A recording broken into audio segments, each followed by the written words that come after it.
அந்த ரசப்பொடி கூடயே அந்த மல்லித்தழையும் ஆட் பண்ணிக்கலாம். பாருங்கள், ரசம் வந்து இந்த அளவுக்கு நல்லா கொதித்து வரணுங்க. இப்போ நம்ம வந்து அடுப்பை வந்து ஆஃப் பண்ணிடலாங்க. பாருங்கள், ரசம் இந்த அளவுக்கு கொதித்து வரணுங்க. இப்போ நீங்கள் என்ன பண்ணுங்கள், நம்ம எடுத்து வச்சுருக்க அந்த ரசப்பொடி மல்லித்தழையை அதில் வந்து இந்த ரசத்தை வந்து ஊற்றிடுங்க.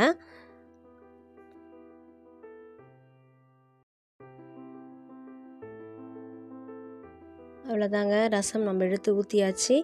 இப்போ நீங்கள் என்ன பண்ணுங்கள், ஒரு குழிக்கரண்டி எடுத்து நல்லா வந்து இதை வந்து மிக்ஸ் பண்ணி விட்டுக்கோங்க. மிக்ஸ் பண்ணிவிட்டு நம்ம மூடி போட்டு அப்படியே வச்சிடலாங்க. நீங்கள் மூடி போட்டு வச்சுட்டு நீங்கள் எப்போ சாப்பிட்றீங்களோ நீங்கள் அப்போ இதை ஓப்பன் பண்ணி சாப்பிடுங்க. இன்னும் நல்லா வாசனை சூப்பராக இருக்குங்க. இது வந்து செம்ம வாசனையாக இருக்குங்க. கண்டிப்பாக உங்களுக்கும் பிடிக்கும்னு நினைக்கிறேங்க. இந்த வீடியோ உங்களுக்கு பிடிச்சிருந்தா லைக் பண்ணுங்கள், ஷேர் பண்ணுங்கள், கமெண்ட் பண்ணுங்கள். மறக்காமல் சப்ஸ்கிரைப் பண்ணுங்கள். தமிழ் சோலை போல சமையல் சோலையும் உங்கள் இல்லம் தோறும்